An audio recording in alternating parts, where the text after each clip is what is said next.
On today's True Crime Stories, we are going to be talking about the recent school shooting in Michigan. So, let's get to it.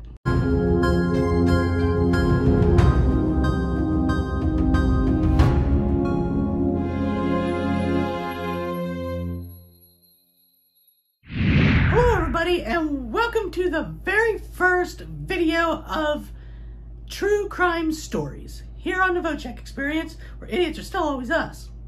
Always me. I'm always going to be the idiot, no matter what. But like I said, today I want to talk about the high school shooting in Michigan that happened on November 30th of this year. You know, I want to kind of get you guys up to speed if you haven't been following it, and if you have been following it, you know, to maybe give you a little bit of perspective, because this video will involve some of my opinions and my commentary on the matter.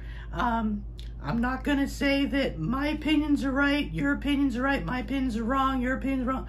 That's not what this is. This is just me offering my take on it, how I feel about it, along with giving you some of the facts of the story, and just letting you know how, you know, from my perspective, how I feel about this. And that's also kind of the reason why I want to do this too, to get discussion going, to hear what other people think about this case, and to just discuss about it in the comment section. So here we go. Let's get into this very first case that I want to cover on this new series on the channel. And also, if you can see me keep looking down and stuff, it's because I got my little notes here on my iPad, because I don't want to, you know, miss anything or say something that's not in some of the news stories and stuff. So I hope you don't mind me having notes this time. But like I said, this happened at the Oxford High School in Oakland County, Michigan, back on November 30th of this year, where 15-year-old Ethan Crumbley took his handgun that his parents had bought for him as an early Christmas gift to school with him that day, and ended up shooting and killing 4 students and injuring 7 people. So yes, he brought the gun to school, and he openly admits, not to mention through text messages that they have obtained from his phone, with, you know, and social media posts, with his parents, you know, especially his mother, on social media about buying him this handgun as an early Christmas gift. Which I'm not exactly sure why you would buy, you know, a 15-year-old a gun for Christmas, but, you know, hey, who am I to judge there? I mean, I'm sure there are lots of you know, parents that do this, but I'm pretty sure that these parents and these children take guns a little more seriously than what the parents of Ethan, James and Jennifer Crumbley, took into consideration. Because apparently Ethan's mother, Jennifer, a few days before the shooting, sent a text message to Ethan, saying about not getting caught, because apparently he was caught while in class. He was doing a search on his phone for ammunition for his gun, and of course, you know, got caught by school officials, and of course an email and some messages were sent to his parents, and which the parents never really responded back to the school, I guess, from what I've been reading and hearing. The only thing is she sent her son a text message saying, LOL, don't get caught next time. You know, so it was like, okay, yeah, you looked up ammunition, who cares, you know? Like, what kind of parent, in my opinion, what kind of parent would, like, not take that seriously, that their kid, you know, is looking up ammunition in school? I mean, if that was my kid, I would have been like, look, I got this gift for you, but it's not something you should be parading about and talking about while in school, you know, and boasting about it. You know what I mean? Or doing some kind of internet searches about it. So that I really don't understand, which leads me to believe that his parents, you know, was just like, yeah, here's a gun, do whatever, we don't care. You know, I mean, that's just my opinion. Like I said, in this video, you're going to hear a lot of my opinion on the matter. Whether that's right or wrong, you know, that's not the case. It's just my take on it. But then, of course, you know, as this goes on, a few days later, school officials noticed that Ethan had a drawing on his desk depicting gun violence, shooting multiple people, drawing blood and writing on the thing, blood everywhere and everything. Not to mention he put in there, please help me. Meaning that he was having, you know, not appropriate thoughts on the matter, you know, and everything. And clearly he was crying out for help. And I will give the school props on, you know, calling the parents in that day to discuss the matter. But here's where things get a little crazy for me on the subject. Ethan was pulled from class. His parents came in. They had this discussion about it. But of course, at this time, Ethan had already altered the drawing a little bit. But of course, you know, school officials had a picture taken of the original drawing and presented it to the parents and basically told them that they needed to get Ethan some help, you know, because that's not something you should be doing, especially in school. And apparently the parents kind of objected, I guess. They didn't really want to pull him from class for this because they were told by the school officials, by their rules, that for him to return to school, he had to be evaluated within, like, I think it was like 2 days, I think. They said within 2 days of this. But of course, the parents were like, yeah, okay. And they basically, parents said, yeah, we're not taking him home. He can go back to class, and basically walked out, and that was that. And of course, later on that day, just a few hours later, Ethan would open fire with the handgun that he had brought to school with him that day. And ultimately, 4 students would pay the ultimate sacrifice for that. And of course, there was also 7 people that were also wounded. Now, when all this was over with, Ethan did surrender himself. He did get arrested. He was charged, and he was actually charged as an adult. Let me refer back here to my notes. Yeah, he was charged with 1 count of terrorism causing death, 4 counts of first-degree murder, 7 counts of an assault with intent to murder, and 12 counts of possession of a firearm in the commission of a felony. And he is also being held without bail or bond. So he's basically, you know, in jail from now until, you know, the trial and the ultimate outcome of the trial. Now, some people I've been reading, some people say that Ethan should not have been charged as an adult for them being 15. But I tend to be on the other side of that, where I believe they did the right thing and did charge him as an adult because he knew what he was doing. This wasn't an accident. This wasn't, you know, just something that just happened to happen. I mean, he had that drawing. He obviously had thoughts about doing it. He knowingly and willfully brought the gun to school, and he chose to open fire. So I believe that that was the right decision. I believe that, for him to be charged as an adult in this matter. And then, of course, a couple of days later, they also decided to charge Ethan's parents, James and Jennifer Crumbley, with, 4 counts of involuntary manslaughter. Because, mostly, I believe, because of the fact that they had bought the gun. They obviously ignored the school's recommendation about taking him out of class and, you know, get him the help that he needed. And of course, those text messages and social media posts that were posted between the parents and Ethan about, you know, them buying him the gun. And of course, that text about, LOL, don't get caught next time. So, so they were charged with 4 counts of involuntary manslaughter.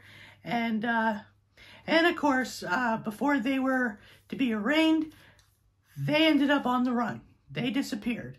They took $4,000 out of their bank account and disappeared for several hours, actually.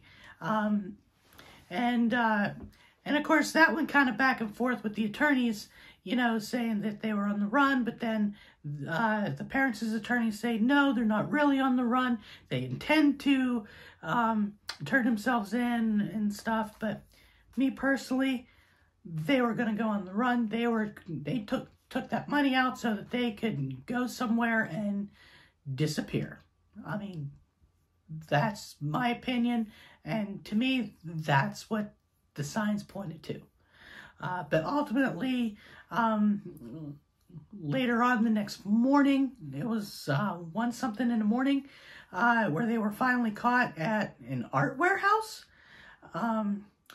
And of course, the parents also knew the owner of the warehouse and had told this person that they were getting death threats. They didn't say that the real reason why they were there, but the owner of the warehouse is cooperating with police and offering any assistance that he could give in the case. So that's a good thing there. So they were arraigned, and of course the charges were filed, and both of the parents are also being held on $500,000 bond each, not together, but each, because they do consider them a flight risk. And I think you'd have to be dumb not to consider these people a flight risk, especially since they had already tried to take off. Now, Ethan will be back in court on December 15th.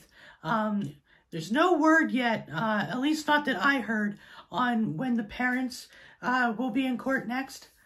But of course, when I get more details and more things come out about this case, I will update you on this on the channel and on this series. So be watching for that. So yeah, another school shooting. School shootings nowadays are getting to be, you know, as common as the common cold these days.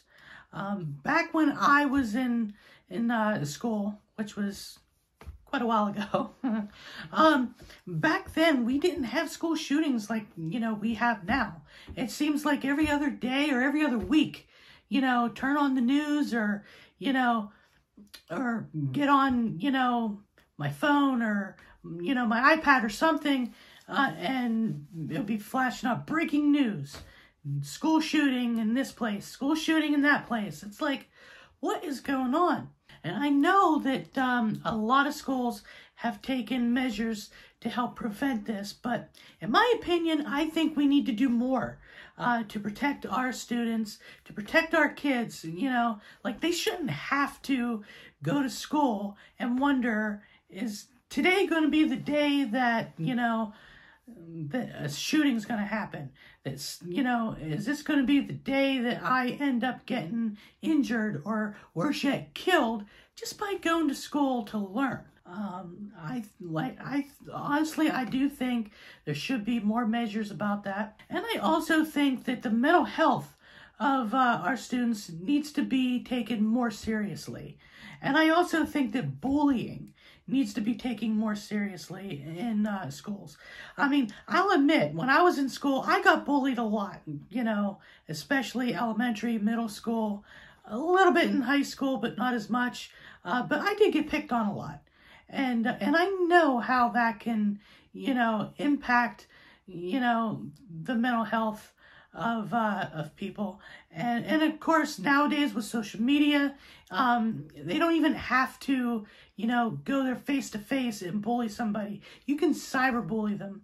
You can say stuff about them on social media, and, and that is effective, if not more effective, than doing it in person. And, we need to be looking more closely at our kids, and I believe that we need to be more proactive and, seeing what they're seeing on social media, especially, at a young age. And of course, yes, this is coming from somebody who makes an idiot of himself on YouTube. Yes, I do this to, for fun. I do this, but I don't. And yes, I call myself an idiot. And, but that's because, I use that term, as a means of be like, yeah, I'm silly. I'm weird. I'm quirky. I'm a nerd. I use the term idiot in that way. But, it's one thing, to be doing that for myself as more of, how can I say this? Kind of making fun of myself in a way, that I know there's no harm to it. But it's another thing if I was to be going out and calling other people idiots. But regardless, I do believe that they made the right decision in charging Ethan Crumbley with being an adult in this matter. And I also truly and honestly believe they did the right thing by holding the parents accountable and charging them with involuntary manslaughter, because apparently they did not, watch their child like they should have, especially if he was having issues, like mental issues. They should have been looking more closely at that, looking at what he was doing on social media.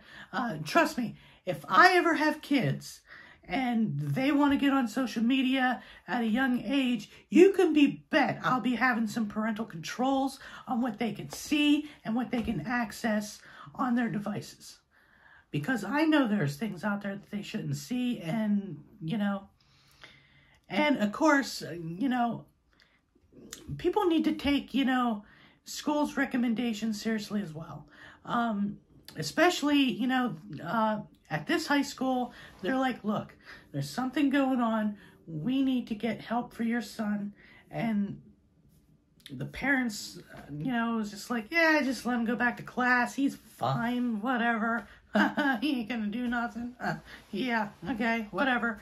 Yeah, and then go home, let him go back to class, and then a couple hours later, 4 people are dead, 7 people injured. But yeah, I will be following this case, and I will be bringing you more updates. And like I said, the opinions in this video are my opinions alone. You're more than welcome to have your own opinion on the matter. I'm perfectly, happy to start a discussion on the matter in the comments. I don't mind getting comments. I don't mind responding to comments.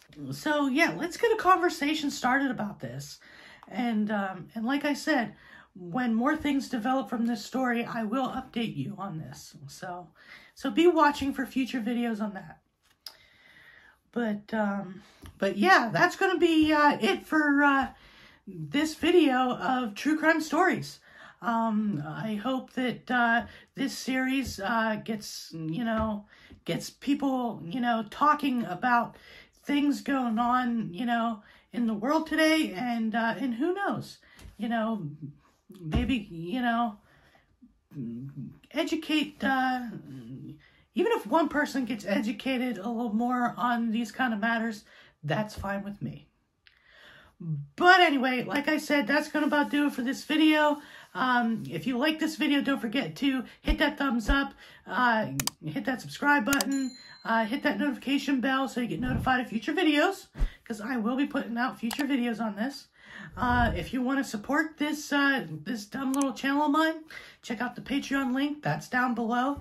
And of course, you can follow me on all the major social medias like Instagram, TikTok, Twitter, I know I'm missing something, Facebook, and all that stuff. All of those links are down below as well.